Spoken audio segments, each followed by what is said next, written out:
What's happening, everybody? Boy Big Brando, and welcome to another episode of Bullshit with Brando. Now, we went from a podcast to now just straight video uploads because of issues I was having with SoundCloud and not getting approved by iTunes and all that other stuff for my podcast. So we're just going to keep this stuff strictly on YouTube. Alright? So it's going to be in video form. It's going to be about 30-45 minutes, maybe an hour, depending on however long that I ramble on, you know what I mean? But in this episode, I wanted to talk to you guys about your business plan, sticking to the plan, and just having a plan in general. Now, when you think of a business plan, a lot of people put a lot of thought into it, and that's good. There's a lot of people that barely put a little bit of thought into it and just kind of do stuff on the fly, right? They have an idea of what they want to do in their head, but they don't write it down. They don't have an actual plan set in place. So with that, it's just kind of, all right, let's do this, see if this works. Let's do this, see if this works. Things are way easier when you have an actual plan. And when I say plan, I'm talking about figure out what you want out of that business, what the end goal is, and then you reverse engineer everything and you figure out how to get to the end goal, right? So let's say that your goal is to make X amount of dollars. Maybe it's to sell X amount of t-shirts, or maybe it's just to release so many designs, you know, in 6 months or whatever it is. You want to give yourself that end date to accomplish the goal, right? So if you're giving yourself 6 months, make sure that you see that plan through for all 6 months. You don't go off of the plan. You don't try to add new stuff to the plan. Once the plan is set in stone, you see that plan all the way through. Win or lose, you watch that plan go down all the way till the end day that you give yourself. Why do I say this? If you ever seen that meme of the dude that's like digging and he's right like 2 swings away from digging to find the treasure, and he gives up, he's walking away, and there's another dude like on top or something like that and just digging all the way through, about to get to the finish line or get to the treasure. You don't want to be the dude that pretty much gets to the end and then doesn't see it all the way through and just turns around and gives up. Fuck that. Excuse me, I'm gonna leave that cough in there. I'm not even gonna edit the shit out, right? So what you want to do is figure out your business plan. Get that plan set in place, and you see that plan all the way through. The reason why you want to do this is because you don't want to stop short of success, or you don't want to get too frustrated where you're like, oh man, this isn't working out. I don't want to waste no more time. You got to see it through just in case. So give yourself that end date, man. When you give yourself that end date, what you do is now you're giving yourself an expiration date on when you should have that goal completed, right? So you're working towards that goal, you're learning as you're going, you're building, and you're seeing it all the way through. The moment you stop and say, man, forget this plan, it's not working, you never know, a week from there, you could hit success. You have no idea, so you got to see it through. I'm going to give you guys a few examples of myself and pretty much how me not sticking to the plan pretty much killed and crippled my businesses. You know what I mean? And the reason why I say this is because I would hate for somebody else to go through the same exact thing and think, oh man, I'm the only one going through this. Because no, I went through some really crazy stuff where I lost out on a ton of money because I didn't see the plan all the way through. Now, for any business that I do now, I plan it out before I even get started. Whatever I'm doing at the time, I make sure that I plan it out. I write it down. I live by those words until that end date. So I say, all right, I want to make X amount of dollars. I figure out how I'm going to get to that whatever dollar amount it is. So say if I wanted to make, 10 grand in a month, what I would do is how many t-shirts need to be sold to get to 10 grand? How am I going to print those shirts? What am I going to use? How am I going to increase my margins to give me more profit? All of that stuff is what I'm planning out. Where I'm going to get the transfers from, where I'm going to source the t-shirts, how easy is it for me to re-up on t-shirts? If I'm offering hats, when do I offer the hats? What's the margins on the hats? All of that stuff built into the plan. I stick to that plan. Within that plan, my marketing strategy, within that plan, the backup marketing strategy. So I would have maybe about 3 or 4 different marketing tactics that I would use to get to that end goal. So I would see something all the way through, marketing's not working, I switch to the next one. Boom. Go all the way through until that plateaus, switch to the next one, go all the way through, so on and so on. And then when I use the last marketing tactic, I go back to the first one, switch it up brand new, and keep it going until I reach that goal. That right there is just relentless working. You know what I mean? So when you plan something out, live by those words. You live by the plan and see that shit all the way through. Now, there's a business that I had a long time ago. I talk about this in my live sessions whenever somebody asks me about sublimation. Sublimation is something I fell onto early on. This is Stance socks first came out. And we're talking early 2000s when everybody really was unsure how to print on socks. The technology was out there. The printing process was already out there. Not a lot of people were doing it. And me and one of my homeboys figured it out early on how to print on socks and hold up in the wash. I don't know if this is the way Stance was doing it, but this is the way we figured it out, was sublimation, right? So doing sublimation, we figured that we started on handkerchiefs and like bandanas, like just plain polyester white bandanas, and then we started sublimating on that. Oh, we could put full pictures on here, cool. We started doing that. Then we got into the socks. Oh, this is how they do socks, cool. So what we started doing was just putting different images on socks, putting them out there, selling them. And we started out with just basic logos. Then we did all over prints. Then we just went crazy and just started doing everything because not a lot of people knew of this or how it was done. Not a lot of people knew how to source the socks. Not a lot of people knew just how to print on socks. They thought it was something you had to do overseas. We figured it out how to do it from home with a heat press and sublimation. So we had an Epson printer that was converted into a sublimation printer, and then from there we were just heat pressing on socks. We made our own templates for the socks, and we were just banging them out left and right. We're making a ton of money. We're doing very, very, very good at this time. We're selling tons of socks. People are into them. People are into the crazy socks at this time. We even sourced a fucking cheap spot. Like we were getting the socks had polyester, cotton, and something else in them, and the majority of it was polyester, and I think we're getting the socks for like 75 cents or maybe 80 cents a pair, and we were buying them by like the trash bag load. We went to downtown LA, found somebody that was selling them. They weren't selling too many of these white crew socks that had polyester in them. They were selling all these other ones. A lot of people were just getting ankle socks. And we said, hey, we'll buy all these crew socks, give us a good deal. It came out to like 75 cents to 80 cents a pair. And this was the come up at the time. We didn't know anywhere else to source the socks. So we're buying them, like I said, by the trash bag load, bringing them back. And we're just printing all kind of random stuff on them and selling them. We weren't even selling them online. We're just selling them out in public. And when it comes to sock size, it's pretty easy because if you just wear a men's size shoe, unless you wear like a 14 or something odd, but if you wore like a size 7 to a size 12, you would wear the same size sock. So we were selling socks like crazy, making them match sneakers, making them match, different stuff. We were doing everything coming up, and we were making a lot of fucking money at this time. We were just, any idea we had, photoshopping it up, put it into the computer and print it out on sublimation, and then we're just pressing them as we're going. We bought one of those little guns that stuck the little tag in there so we could, clip them together. So we'll tag them together, boom, fold them up, put them in like a little cellophane or a little like poly bag, fold them up, and we were selling them just like that.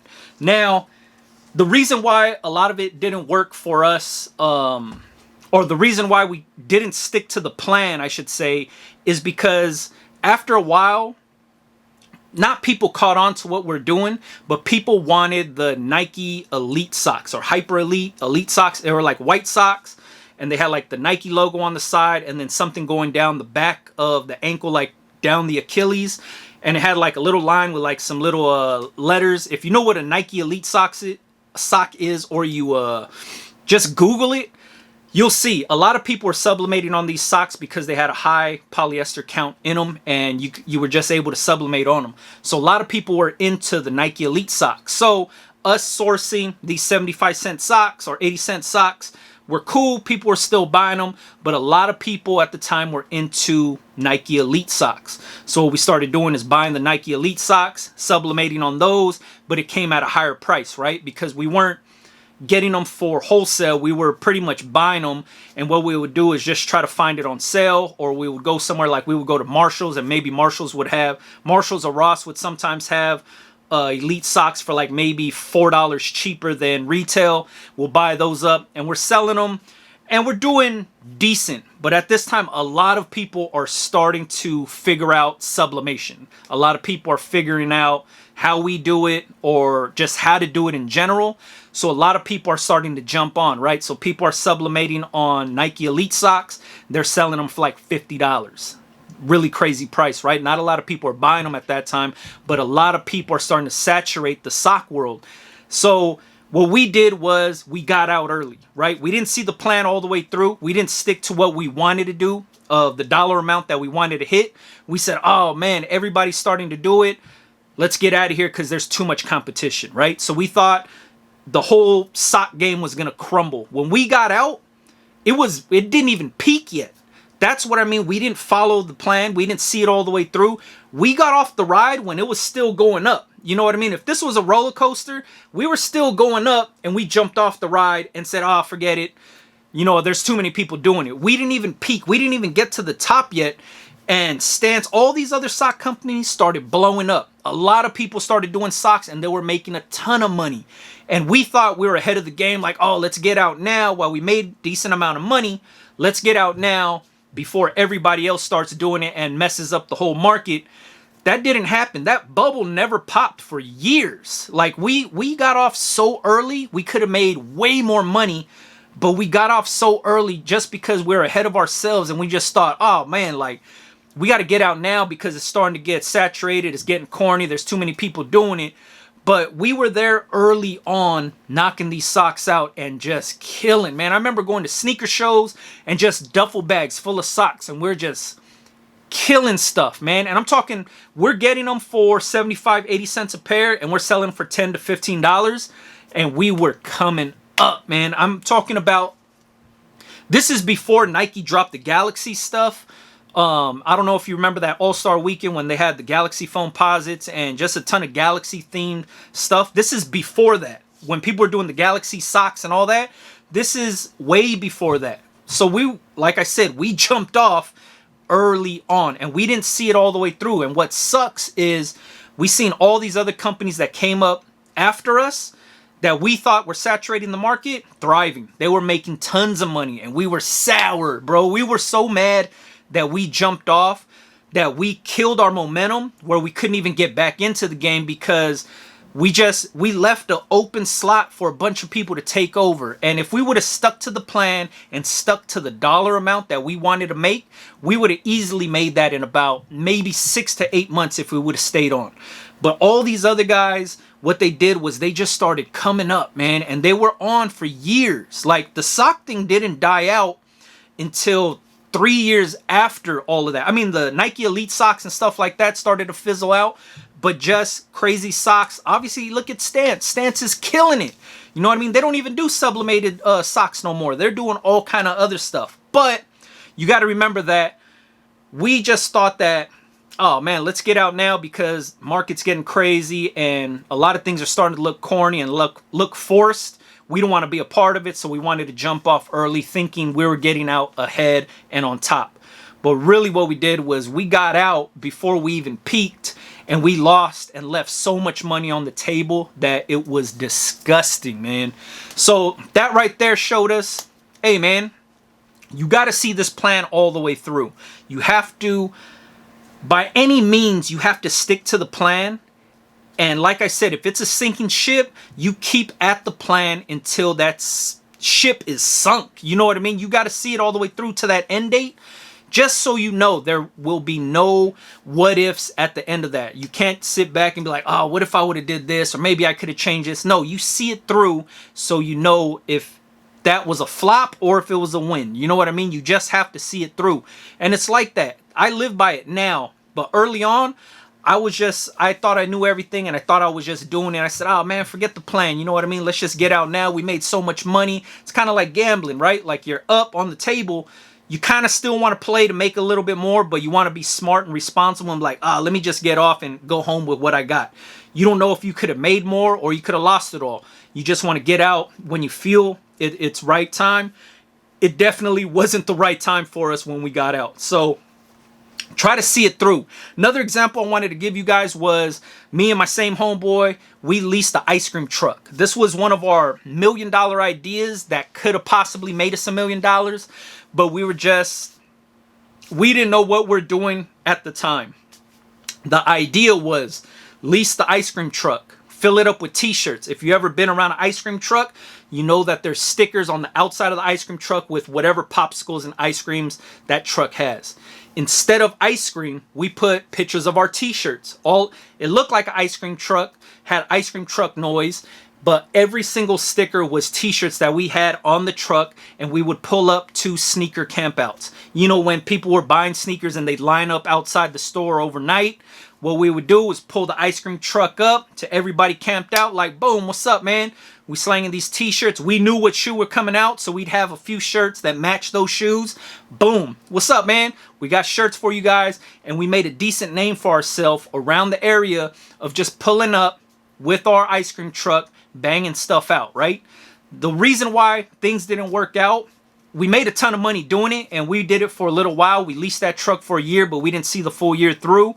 We started offering like waters and Gatorades, stuff like that. Then we started offering chips and other small things you could buy like at Costco or Sam's Club in bulk, and then just stock the ice cream truck with it, right? We didn't necessarily have ice cream, but we had candies and other stuff that the ice cream truck would have, chips.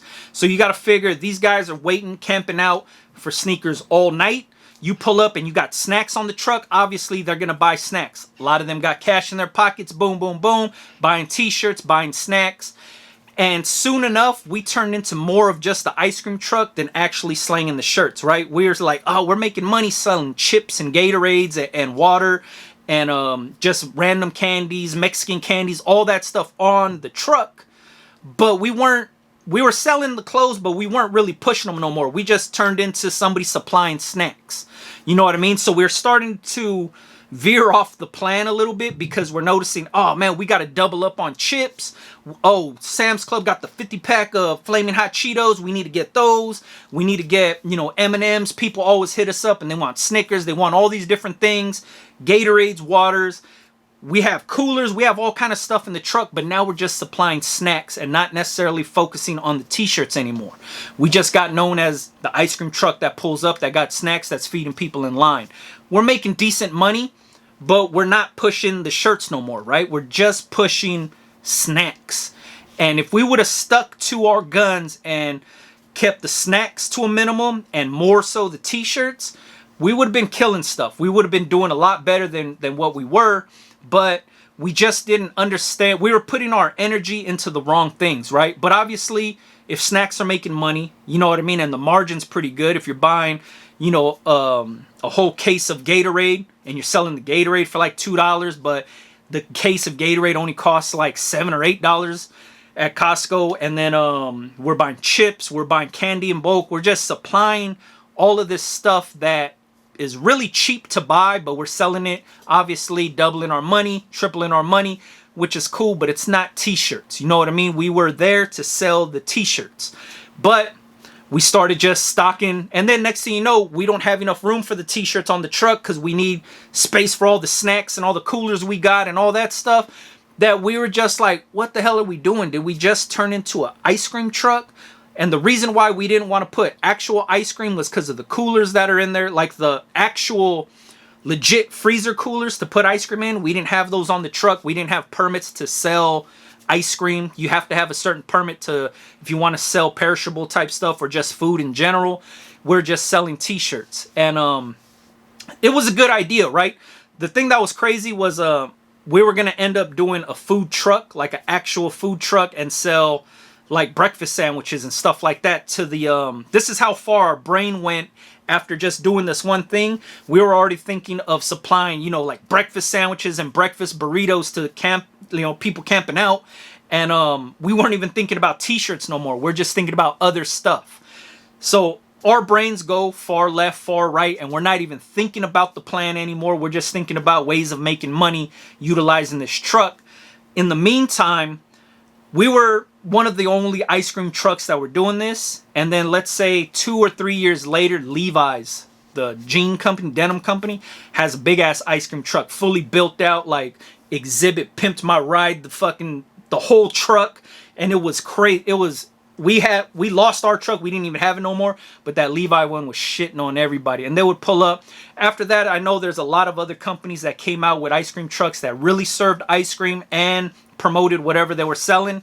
But our main focus at the time, and this is early 2000s, was just selling t-shirts on the ice cream truck. And the bright genius idea was, let's get rid of the popsicle ice cream stickers on the outside, and let's replace that with our t-shirts, just mock-ups of our t-shirts in sticker form, all on the outside of the thing, so people could be like, oh, let me get the number 27, and the 27 would be, you know, the t-shirt that matched the new Varsity Red 6s that were coming out, or whatever it was, you know what I mean?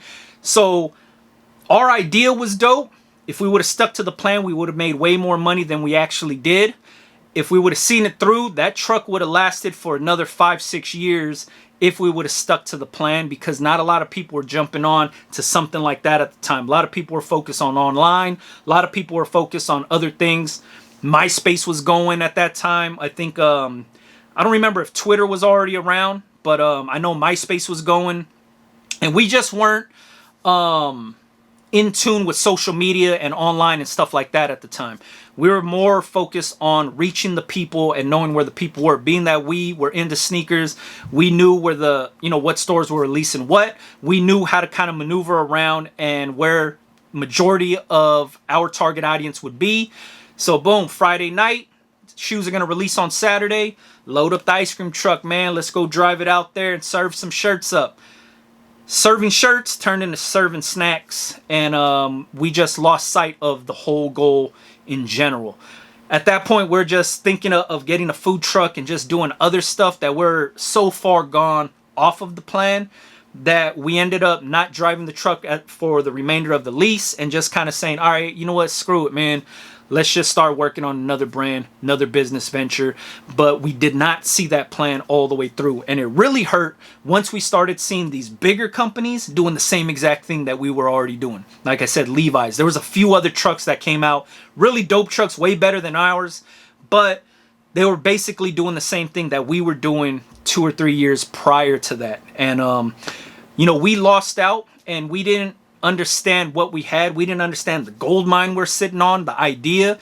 We just didn't execute the plan the way that we should have. So ever since then, those 2 failures for myself make me sit down, write down a plan, and stick to the plan and see it all the way through. It's helped me with all the businesses I've created since then.